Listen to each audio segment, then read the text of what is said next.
하나님의 말씀 요한계시록 7장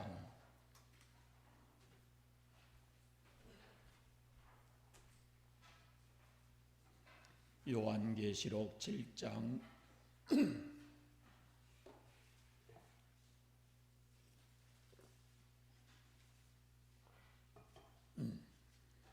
9절부터 12절 말씀까지입니다.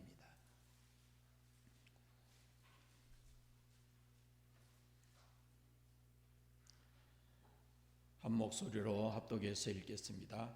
이 일 후에 내가 보니 각 나라와 족속과 백성과 방언에서 아무도 능히 셀 수 없는 큰 무리가 나와 흰 옷을 입고 손에 종려가지를 들고 보좌 앞과 어린 양 앞에 서서 큰 소리로 외쳐 이르되 구원하심이 보좌에 앉으신 우리 하나님과 어린 양에게 있도다 하니 모든 천사가 보좌와 장로들과 내 생물의 주위에 서 있다가 보좌 앞에 엎드려 얼굴을 대고 하나님께 경배하여 이르되 아멘.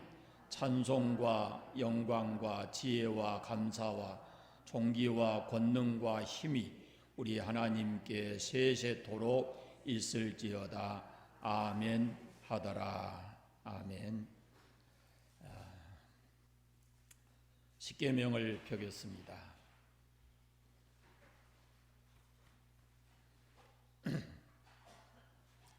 제 10계명 마지막 계명을 하겠습니다. 같이 합니다. 제 10은 내 이웃의 집을 탐내지 말라. 내 이웃의 아내나 그의 남종이나 그의 여종이나 그의 소나 그의 낙이나 무릇 내 이웃의 소유를 탐내지 말라. 아멘. 요한계시록은 사도 요한이 반모섬에 유배되었을 때에 그가 본 것을 기록한 것입니다. 그래서 요한계시록을 보면 내가 볼 때에, 내가 보니, 내가 봄에, 내가 또 보니, 이 일 후에 내가 보니, 이런 말씀들이 많이 나옵니다. 오늘 말씀은 요한이 열린 하늘 문을 통해서 보좌에 앉으신 하나님께 영광과 어린 양의 영광을 보았다, 이렇게 말씀하고 있습니다. 한번 따라해 보겠습니다. 예배는 하나님의 영광을 경험하는 것입니다. 우리가 예배드리는 순간에 하늘의 문이 열립니다. 사랑하는 사람을 만나면 마음의 문이 열리고, 그리고 아름다운 것들을 보면은 순간 우리의 눈이 열리는 것을 우리가 경험하게 되는데, 우리가 하나님께 예배를 드릴 때 바로 하늘 문이 열려서 하나님의 영광을 경험하게 됩니다. 우리의 영혼이 깨어나고 우리 영의 눈이 밝아지는 겁니다. 이 하나님은 그 영광을 먼저 만드신 피조물 속에 이렇게 드러내셨어요. 창조물 속에 하나님의 영광을 담아 놓았다라는 말씀입니다. 그런데 이 피조물들 속에 나타난 하나님의 영광은 두 가지인데 아주 광대함과 아주 세밀한, 이것이 섬세함, 그런 것이 있어요. 예를 들어서 이 우주의 광대함을 보세요. 그 하나님의 영광이에요. 또 작은 꽃을 보십시오. 모양이 각기 다르고 색깔과 이런 것들이 다 달라요. 그 속에서 우리는 하나님의 영광을 볼 수가 있습니다. 또 가깝게는 우리 몸을 한번 유심히 이렇게 관찰해 보시면 참으로 신비롭습니다. 지으신 하나님의 영광을 이 속에 다 담아둔 거예요. 우주 만물 속에, 우리의 신체 속에 하나님의 영광이 다 담겨 있어요. 그래서 우리가 이런 모든 것들을 보면서 하나님의 영광을 찬양하는 것입니다. 또 다른 하나는 하나님의 영광을 하나님께서는 예수 그리스도를 통해서 드러내셨습니다. 예수님은 하나님의 영광의 광채이십니다.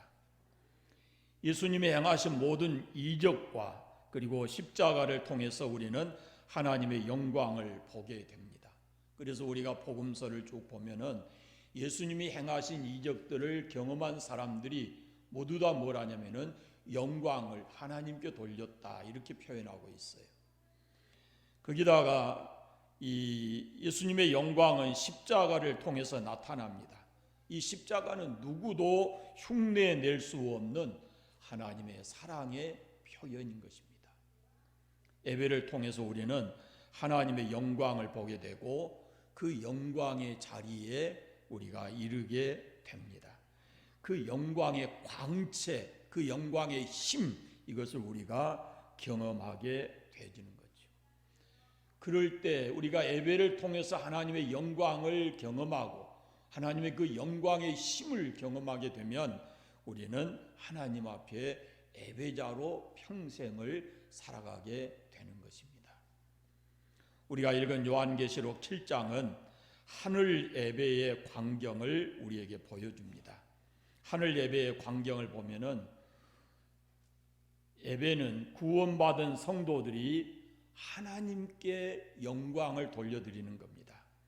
구원받은 실수 없는 많은 무리가 하나님과 어린 양에게 찬송을 드립니다. 경배합니다. 9절 10절 말씀을 보십시오. 다시 같이 읽어보겠습니다. 이 일 후에 내가 보니 각 나라와 족속과 백성과 방언에서 아무도 능히 셀 수 없는 큰 무리가 나와 흰 옷을 입고 손에 종려가지를 들고 보좌 앞과 어린 양 앞에 서서 큰 소리로 외쳐 이르되 구원하심이 보좌에 앉으신 우리 하나님과 어린 양에게 있도다. 아멘. 여러분, 교회가 이 땅에 존재하는 목적은 이 생명의 복음을 전해서 사람들로 하여금 구원받고 하나님을 예배하는 예배자가 되게 하기 위해서 그렇습니다. 하나님을 예배하기 위해서는 먼저 구원받은 백성이 되어야 됩니다. 앞서 말씀드렸지만 하나님을 예배하기 위해서는 구원받아서 하나님의 자녀가 되어야 됩니다. 구원의 감격이 없이는 진정한 예배자가 될 수가 없습니다. 아무도 셀 수 없는 큰 무리, 이 무리들이 하나님을 찬양하는 내용이 뭐냐면은 구원하심입니다. 구원하심을 찬양하는 겁니다. 우리는 먼저 하나님께서 우리를 어떻게 구원하셨는가를 정확히 알아야 합니다. 하나님이 원하시는 참 예배자로 살아가기 위해서는 하나님께서 우리를 어떻게 구원하셨는지 그것을 정확히 알아야 합니다. 첫째는 어린 양 예수의 피로 우리를 구원하셨습니다. 성경은 어린 양의 피에 관한 이야기입니다. 창세기부터 요한계시록까지 이 피의 흐름이 있습니다. 요한계시록 5장 9절 말씀에 이렇게 되어 있습니다. 그들이 새 노래를 불러 이르되 두루마리를 가지시고 그 임봉을 떼기에 합당하시도다. 일찍이 죽임을 당하사 각 족속과 방언과 백성과 나라 가운데서 사람들을 피로 사서 하나님께 드리시고, 어린 양 피를 찬양하는 겁니다. 왜? 이유가 뭐냐? 어린 양 예수의 피 없이는 결코 우리가 죄 사함과 구원을 받을 수 없기 때문에 그렇습니다. 예수님이 십자가에서 흠없는 보배로운 피를 흘려서 그 피로 우리의 죄를 속하시고 우리를 죄로부터 구원해 주셨습니다. 예수님의 피로 우리가 구원받은 겁니다. 두 번째는 사단의 권세로부터 우리를 구원하셨습니다. 요한계시록의 사단의 모습은 용으로 나옵니다. 하늘에서 쫓겨난 큰 용, 뱀, 마귀, 사단 이런 표현들로 기록이 되어 있어요. 근데 이들은 온 천하를 꾀하는 자가 땅에서 권세를 가지고 활동하는데 이 사단의 주 목적이 뭐냐면은 사람을 미혹해서 하나님이 아닌 짐승을 경배하게 하는 겁니다. 잠시 동안 어마어마한 권세를 가지고 있습니다. 그래서 하나님을 예배하지 않는 모든 사람들은 이 짐승에게 경배하도록 하는 겁니다. 여러분, 영적 전쟁이라는 표현을 많이 듣지만요, 영적 전쟁이 뭐냐면은 경배의 전쟁입니다. 다시 말씀드리면 우리가 하나님과 어린 양 예수님께 경배할 것이냐, 아니면 짐승에게 경배할 것이냐, 그것이 바로 영적 전쟁의 핵심입니다. 짐승은 사단입니다. 에베소서 2장에 보면 우리가 다 이 공중의 권세 잡은 자 사단을 따르고 그를 경배하며 살았습니다. 그런데 하나님께서 이렇게 우리를 긍휼히 여겨서 예수 그리스도를 통해서 사단의 권세에서 우리를 구원해서 하나님의 자녀를 삼아 주신 것입니다. 골로새서에 그가 우리를 흑암의 권세에서 건져내사 그의 사랑의 아들의 나라로 옮기셨다 그랬는데, 이 흑암의 권세가 뭐냐면은 사단의 권세입니다. 우리를 그 권세에서 이끌어내서 하나님의 사랑의 아들의 나라로 옮기셨습니다. 그래서 우리를 사단의 권세에서 건져주신 하나님께 예배하는 것입니다. 셋째는 하나님과 어린 양 예수의 피와 그리고 성령의 인치심으로 우리를 구원하셨습니다. 요한계시록에 보면은 하나님이 그 종들의 이마에 인을 치는 모습이 나옵니다. 앞에 조금 올라가서 2절 3절을 한번 보십시다. 또 봄에 다른 천사가 살아계신 하나님의 인을 가지고 해 돋는 데서부터 올라와서 땅과 바다와 해롭게 할 권세를 받은 네 천사를 향해 큰 소리로 외쳐 이르되 우리가 우리 하나님의 종들의 이마에 인치기까지 땅이나 바다나 나무들을 해하지 말라 하더라 그랬습니다. 구원받은 성도들의 이마에 하나님의 인이 쳐 있다 하는 겁니다. 사도 바울은 에베소에서 예수님의 피로 구원받은 사람에게 성령이 인을 치셨다 이렇게 말씀하고 있어요. 자, 여기 인 치신다고 하는 말은 소유, 보증, 보호, 보장 그런 뜻을 가지고 있습니다. 그러니까 인쳤다 그 말은 소유권을 의미하는 겁니다. 하나님의 종들의 이마에 인을 쳤다 그 말은 이제는 하나님의 소유가 됐다, 하나님께 속해 있다 그런 말입니다. 그것을 보증하신 분이 하나님이시고 그 표시로 이마에 인을 친다 하는 말씀입니다. 그러니까 인 맞은 사람은 하나님의 절대 보호권 속에 있습니다. 인치신 사람의 구원을 하나님께서 보장해 주신다라는 말씀입니다. 인과 반대되는 것이 요한계시록에 있는데 짐승의 표입니다. 많이 들어보셨을 거예요. 666이라는 숫자도 얘기하고 막 그러는데, 짐승의 표는 오른손이나 이마에 받습니다. 나중에 또 말씀드릴 기회가 있겠습니다. 구원받은 성도들은 성령님의 인치심을 받습니다. 하나님과 어린 양의 피로 구원받은 사람은 성령의 인치심을 받습니다. 우리가 하나님을 찬양해야 되는 이유가 바로 여기 있습니다. 예수님의 피로 구원을 받았습니다. 영적으로 보면 구원받은 우리의 이마에 성령이 인을 치셨습니다. 그래서 우리가 하나님의 자녀이고 하나님의 소유가 됐습니다.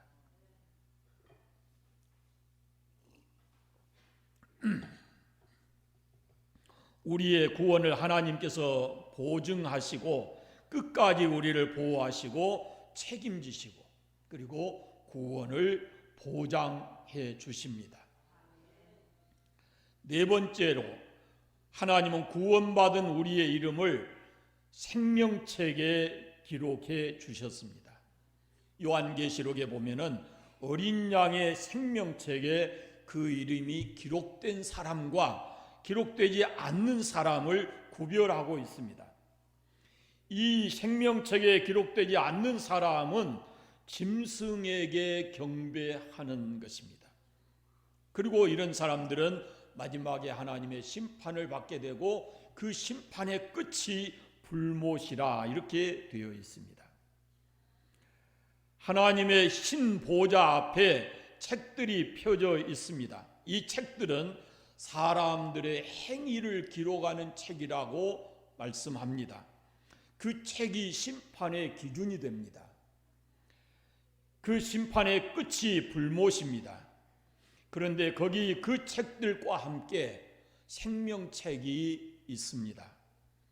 생명책에 기록된 사람은 행위를 따라서 심판받지 않습니다. 이미 예수님께서 피로 그들의 모든 행위로 지은 죄, 이 모든 죄를 용서해 주셨기 때문에 생명책에 그 이름이 기록된 사람들은 행위의 책에 이름이 없고 그들은 행위로 인해서 심판받는 것이 아니라는 말씀입니다.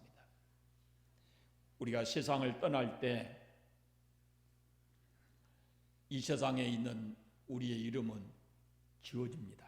사망신고와 함께. 그러나 여러분 기억하시고 분명하게 우리가 생각해야 될 것이 우리가 이 세상 떠날 때 우리의 이름이 어린 양의 생명책에 기록이 되어 있느냐 기록되어 있지 않느냐라는 것은 대단히 중요한 문제입니다. 사도 바울은 빌립보 교회에 편지하면서 그 이름들이 생명책에 있느니라 그랬습니다. 오늘 이 아침에 나와 예배하는 여러분의 이름이 하늘 생명책에 분명하게 똑똑하게 기록되어 있기를 바랍니다. 예수 믿고 구원받았다는 사실을 가볍게 생각해서는 안 됩니다.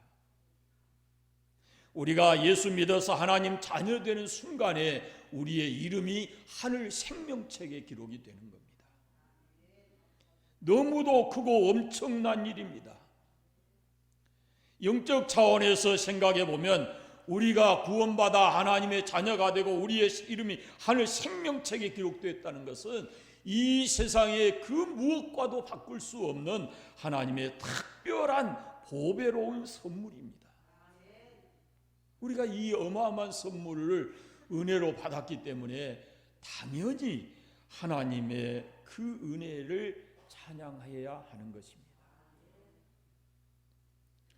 오늘 이 셀 수 없는 구원받은 큰 무리 가운데 두 가지 특징이 나오는데요. 그 첫째가 뭐냐면 흰 옷을 입은 것이고 두 번째는 손에 종려가지를 들고 있습니다.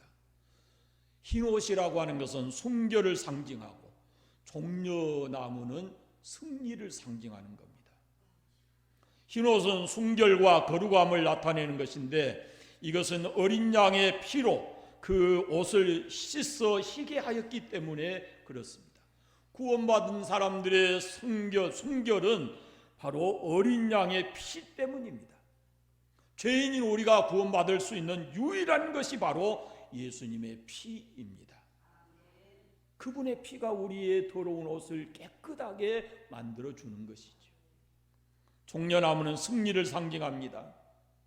요한계시록 당시에 많은 성도들이 고난에 처해 있었는데 이 구원받은 성도들의 손에 종려나무 가지를 들었다고 하는 것은 승리를 상징하는 거거든요. 그러니까 그때 당시에 많은 성도들에게 아주 힘이 되고 능력이 되는 그런 메시지였습니다. 요한계시록에 나타난 예수님의 모습은 승리자의 모습입니다. 사도 요한은 승리하신 예수님을 증거하면서 교회의 성도들이 승리자로 하나님 앞에 설 것을 권고하고 있습니다. 요한계시록 2장 3장에 보면은 당시에 초대 7교회의 편지가 있는데 7교회에 보낸 편지가 있는데 그 7교회에 보낸 편지에 이기는 자에 대한 축복의 메시지가 담겨져 있습니다. 말씀을 쭉 하고 마지막에 이기는 그에게는 이기는 자에게는 이런 표현들이 거듭거듭 나와요. 제가 그 말씀들 다 말씀도 못 드리지만 집에 돌아가셔서 꼭 읽어보셔야 합니다. 2장 3장에 교회 7교회에 주신 마지막 이기는 자에게 주시는 메시지, 축복이 무엇인가 하는 것을 꼭 읽어보시기를 바랍니다. 성령님은 이기는 자에게 주시는 축복을 다양하게 약속하고 있습니다. 요한계시록 21장에도 보면은 이기는 자는 이것을 상속받으리라. 나는 그의 하나님이 되고 그는 내 아들이 되리라. 이렇게 말씀합니다. 그러면 우리가 어떻게 승리할 수 있을까요? 그 비결은 바로 승리자이신 예수님의 예수님을 힘입는 겁니다. 어린 양의 피와 증거하는 말씀으로 우리가 승리할 수 있습니다. 12장 11절에 보시면 또 우리 형제들이 어린 양의 피와 자기들이 증언하는 말씀으로서 그를 이기었으니, 그는 사단입니다. 그를 이기었으니 그들은 죽기까지 자기들의 생명을 아끼지 아니하였다. 이렇게 기록하고 있습니다. 승리의 비결이 어디 있느냐? 예수 그리스도의 보혈의 능력과 그분의 말씀의 능력에 있습니다. 사탄은 땅의 권세를 잠시 받아서 사람들을 미혹하고 위협합니다. 이 사단의 권세가 보통이 아닙니다. 그래서 이 사단의 권세를 이기려면 그보다 더 큰 권세, 더 높은 권세를 가져야 되는데, 사단보다 더 크고 높은 권세를 가지신 분이 바로 예수님이십니다. 하나님은 예수님께 하늘과 땅의 모든 권세를 주셨습니다. 그리고 예수님의 부활 후에 하늘로 승천하시기 전에 사랑하는 제자들과 오늘 예수 믿는 우리에게 예수님께서 말씀하십니다. 예수께서 나와 말씀하여 이르시되 하늘과 땅의 모든 권세를 내게 주셨으니, 그러면서 제자들에게도 그 권세를 누리도록 합니다. 예수님은 하늘과 땅의 모든 권세를 가지신 주님이십니다. 예수님이 그 권세를 성도들에게도 주셨습니다.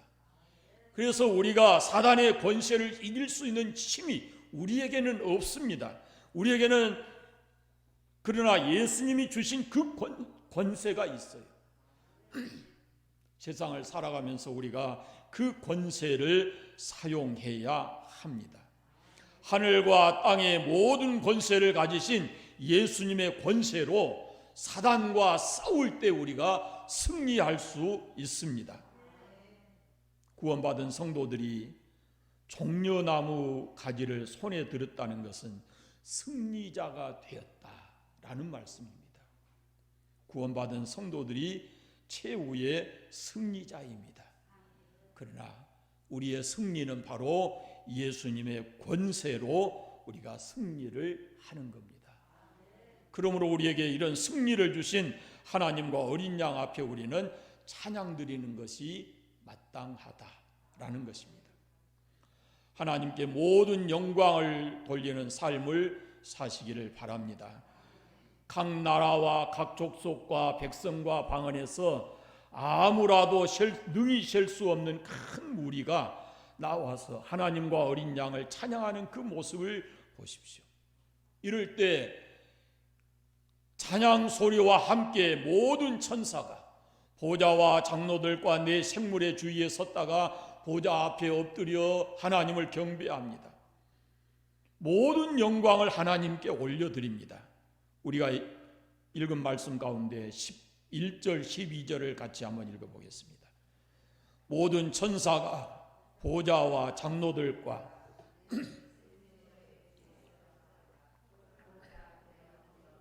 얼굴을 대고 여호와 하나님께 경배하여 이르되 아멘. 찬송과 영광과 지혜와 감사와 존귀와 권능과 힘이 우리 하나님께 세세토록 있을지어다. 아멘 하더라. 하나님은 모든 영광을 받으시기에 합당하신 분입니다. 우리가 지금 누리고 살아가는 이 모든 것이 하나님께로부터 왔습니다. 그러므로 우리는 받은 것을 다시 하나님께 돌려드림으로 하나님을 영화롭게 하고 살아가야 하는 겁니다. 하나님께 돌려드려야 될 영광을 가로채는 사람에게 화가 있습니다. 오직 하나님께만 영광을 돌려드려야 합니다. 시편 115편에 여호와여 영광을 우리에게 돌리지 마옵소서. 우리에게 돌리지 마옵소서. 오직 주의 인자하심과 진실하심을 인하여 주의 이름에 돌리소서 그럽니다. 사도행전 12장에 보면 헤롯이 하나님께 영광을 돌리지 않아서 그 영광을 자기가 가로채니까 주의 사자가 치니까 충이 먹어 죽었다 이렇게 되어 있습니다. 우리에게 주어진 모든 것이 하나님께로부터 온 것입니다. 다윗이 고백합니다. 모든 것이 다 주께 속하였고 천지는 다 주의 것입니다.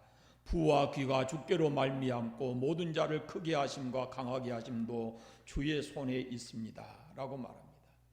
땅의 최고의 영광의 자리에 있었던 다윗도 하나님을 완왕의 왕이시요 만주의 주가 되신다고 하면서 하나님께만 영광을 올려드렸습니다. 시편의 많은 부분에 할렐루야는 너희는 하나님을 찬양하라 라는 뜻입니다. 신약 성경에 이 할렐루야는 요한계시록에만 나와 있습니다. 핸델이 할렐루야라는 합창곡에서 이 할렐루야를 무려 50번이나 반복을 하고 있습니다. 이 핸델이 할렐루야를 작곡을 마쳤을 때 그 시중 드는 사람이 핸델의 방에 들어갔더니 핸델은 악보에 눈물을 흘리고 있더랍니다. 그러면서 하는 말이 내가 육체 안에 있었는지 육체 밖에 있었는지 모른다 그렇게 고백하면서 나는 내 앞에 온통 천국이 펼쳐지는 것과 하나님의 완전한 사랑의 존전에 선 느낌을 받았다라고 고백했습니다. 그리고 또 핸델의 유명한 메시아라는 곡이 있습니다. 하나님께 영광을 돌려드리는 그런 곡인데 메시아 마지막 부분에 43번의 아멘이 나옵니다. 마치 24장로들이 엎드려 경배하면서 아멘 할렐루야 하는 것과 같습니다. 사랑하는 여러분, 잊지 마십시오. 우리가 이 땅에 살면서 하나님께 영광을 돌려드릴 수 있는 최고의 행위가 예배입니다. 예배는 하나님께 영광을 돌려드리는 최고의 삶입니다. 우리는 예수님의 어린 양 되신 예수님의 피를 값으로 주고 우리를 사셔서 오늘 우리가 구원받았습니다. 그러므로 구원받은 우리는 우리의 몸으로 우리의 남은 삶을 통해서 하나님께 영광을 돌려드려야 되는데 땅에서 드리는 우리의 예배가 하늘에 계신 하나님께 영광을 올려드리는 것이다 라는 것을 확실히 믿어야 합니다. 예배 잘 드리고 살아가시기를 바랍니다. 그리고 여기 쉴 수 없는 큰 무리 가운데 나도 언젠가는 그 무리 속에 있게 되기를 바랍니다. 기도하겠습니다. 하나님 아버지 감사합니다. 거룩하고 복된 주일 주님 앞에 나와 예배드리게 하시니 감사합니다.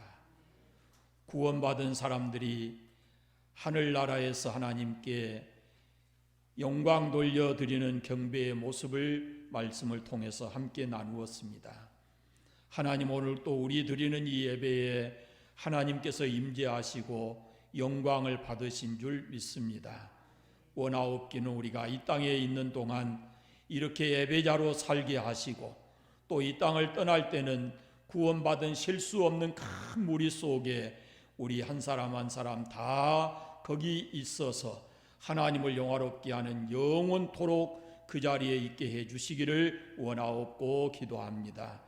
우리의 이름이 하늘 생명책에 기록되어 있음을 감사하게 하시고 성령께서 우리의 이마에 인치시고 그리고 우리의 모든 구원을 보증하신다고 하는 확실한 믿음을 가지고 날마다 예배자로서의 기쁨과 감사의 삶을 살아가는 저희들의 삶이 되게 하여 주시옵소서. 주님 홀로 영광 받으시기를 간절히 원하옵고 예수님의 이름으로 기도드리옵나이다. 아멘.